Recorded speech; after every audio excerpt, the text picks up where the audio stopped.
Assalamualaikum warahmatullahi wabarakatuh. Perkenalkan, nama saya Jessica Nidia Putri dengan NIM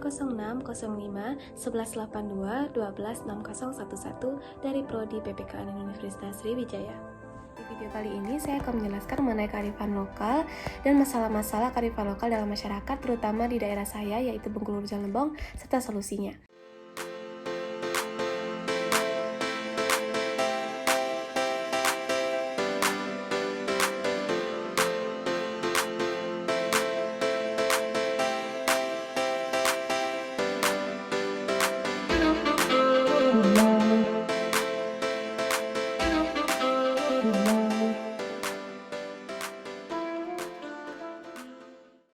Baiklah, yang pertama kita langsung masuk ke materinya ya teman-teman.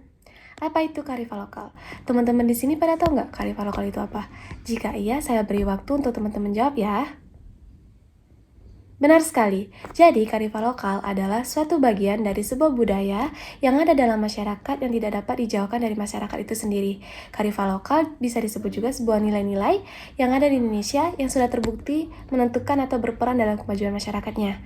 Nah, teman-teman juga pada tahu nggak kalau misalnya kearifan lokal itu bisa juga dilihat dari kamus bahasa Inggris yang terdiri dari dua kata, yaitu wisdom dan lokal, yang mana dapat disimpulkan bahwa local wisdom ini atau kearifan lokal ini dapat dipahami sebagai gagasan, nilai-nilai, pandangan yang bersifat bijaksana, bernilai baik yang diikuti oleh masyarakatnya.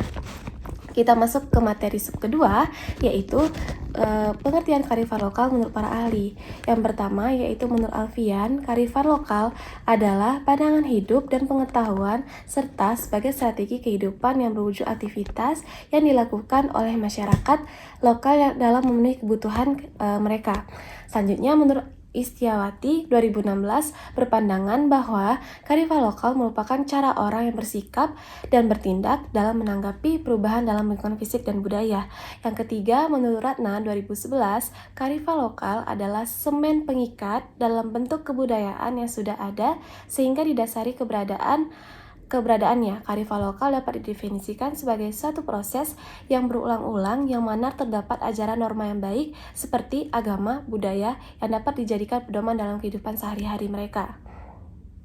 Selanjutnya, menurut Said dalam Masrudin 2010, kearifan lokal adalah satu pandangan hidup pengetahuan yang ada dalam berbagai kehidupan yang diwujudkan dalam dilaksanakan oleh masyarakat setempat dalam mengatasi dalam persoalan upaya pemenuhan kebutuhan hidup. Selanjutnya, menurut Marpai 2013, kearifan lokal merupakan satu bentuk seperti nilai, persepsi, sikap, berinteraksi yang merupakan suatu kebudayaan lokal dalam berinteraksi dengan sistem kehidupan dengan alam dan lingkungan tempatnya. Local wisdom juga terdiri dari pengetahuan seperti pemahaman kolektif dan kebijaksanaan yang mempengaruhi penanggulangan suatu masyarakat di kehidupannya. Selanjutnya, menurut Wibowo 2015, kearifan lokal adalah suatu identitas kepribadian budaya bangsa yang menyebabkan bangsa tersebut mampu menyerap bahkan mengelola kebudayaan yang berasal dari luar maupun dari daerah atau bangsanya menjadi watak dan kemampuan sendiri. Selanjutnya, menurut Sibani, kearifan lokal sebagai suatu bentuk pengetahuan dalam masyarakat yang berasal dari nilai luhur budaya masyarakat setempat untuk mengatur tatanan kehidupan masyarakat. Selanjutnya, menurut Paulo Freire, kearifan lokal sebagai pendidikan yang mengajarkan peserta didik untuk selalu konkret dengan apa yang mereka hadapi. Baiklah teman-teman, selanjutnya kita masuk ke materi yang kedua, yaitu karakteristik kearifan lokal. Ya, di teman-teman di sini pada tahu nggak sih apa karakteristik kearifan lokal itu, dan terdiri dari beberapa saja? Bagus, benar sekali, terdiri dari 3 karakteristik. Yang pertama yaitu harus menggabungkan pengetahuan kebijakan yang mengajarkan orang tentang etika dan nilai-nilai moral. Yang kedua yaitu kearifan lokal harus mengajar untuk orang mencintai alam bukan untuk menghancurkannya. Yang terakhir, kearifan lokal harus berasal dari anggota komunitas yang lebih tua. Selanjutnya kita akan masuk ke materi yang ketiga, yaitu bentuk-bentuk kearifan lokal. Menurut Haryanto, Local wisdom seperti yang dikatakan yaitu berupa kata-kata yang bijak, hanya nasihat yang berbentuk cerita, lisan, aturan, prinsip-prinsip, norma-norma, dan juga aturan-aturan sosial, yang mana menjadi sistem sosial.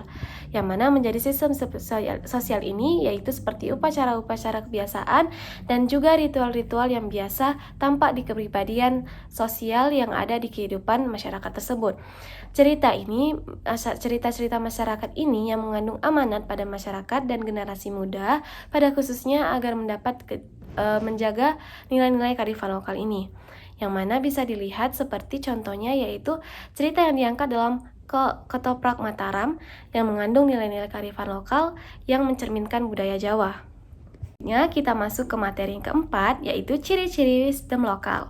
Yang pertama yaitu mampu mengendalikan diri, yang kedua yaitu tempat untuk melindungi diri pengaruh kebudayaan yang berasal dari luar daerah, yang ketiga yaitu mampu mengakomodasikan kebudayaan yang datang dari luar, yang keempat mampu memberikan dan mengarahkan pada perkembangan kebudayaan, yang terakhir yaitu mampu menghubungkan budaya asli dan kebudayaan yang datang dari luar. Selanjutnya kita akan masuk ke materi yang kelima, yaitu adalah fungsi kearifan lokal.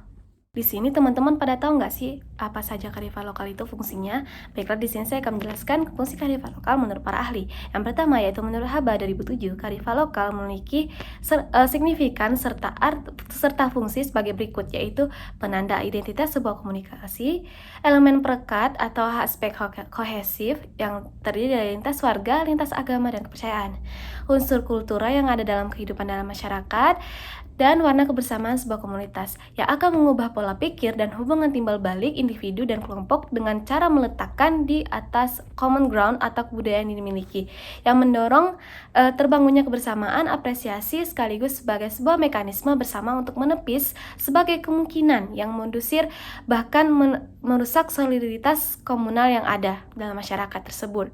Yang mana fungsi-fungsi tersebut tadi akan menyadarkan akan pentingnya lokal genius atau kearifan lokal dalam menghadapi berbagai bentuk konflik yang terjadi sebagai akibat dari perubahan kebudayaan. Adapun fungsi kearifan lokal menurut Marian 2014 adalah berfungsi untuk konversi dan pelestarian sumber daya alam, berfungsi untuk mengembangkan sumber daya manusia. Contohnya seperti apa kira-kira teman-teman? Benar, misalnya seperti berkaitan dengan upacara daur hidup, konsep Kanda Pentrate berfungsi untuk mengembangkan kebudayaan dan ilmu pengetahuan yang berfungsi sebagai petua, kepercayaan, sastra, dan pantangan yang bermakna misal seperti integrasi komunal atau kerabat serta upacara daur bertanian bermakna etika dan moral yang terwujud dalam upacara ngaben.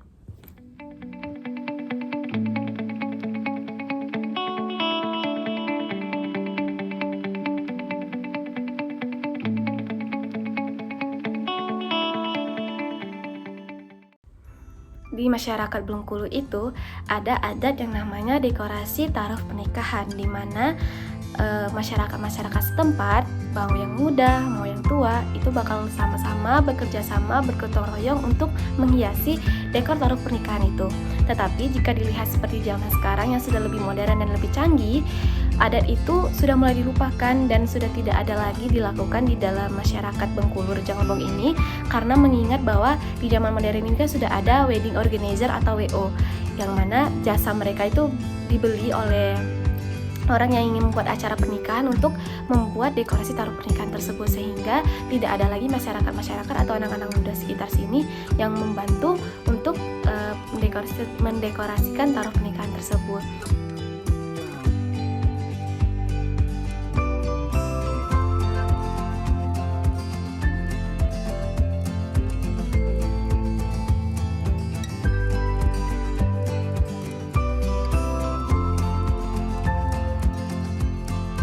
Nah, adapun solusinya yang bisa saya kasih yaitu adalah mendirikan kembali Palang Taruna Remaja, yang mana di dalamnya itu ada anggota-anggota remaja, anak-anak muda gitu, dan mereka bakal membuat program untuk melestarikan kembali dekorasi taruh pernikahan tersebut, sehingga adat itu tidak dilupakan di dalam masyarakat Bengkulu Rejang Lebong gitu.